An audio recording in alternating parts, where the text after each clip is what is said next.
Magandang umaga mga kaibigan. Ako pa nga si Emmy Claude Taida.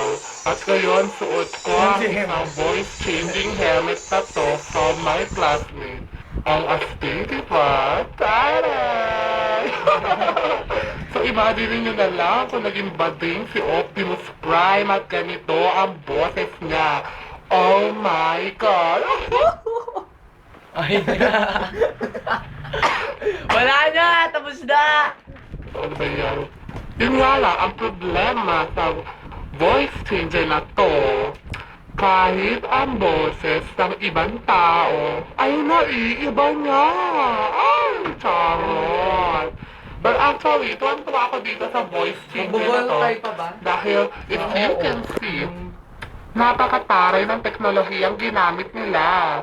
Look, tingnan nyo, iba-iba ang boses ko. O, diba? Pwede na ako magka sa isang horror movie. Ano yun?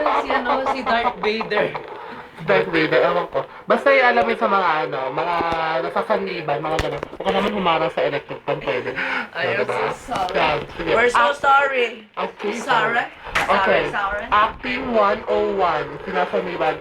Baka walay niyo ako. Akin tong batang to. Okay, so tama na, and that's for all. Amen!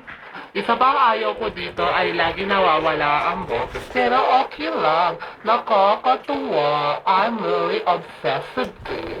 Shout out na pala sa boyfriend ko na napakalaki ng ay! Muffin! Sa kote! Sige, babay na at low memory na. Bye-bye!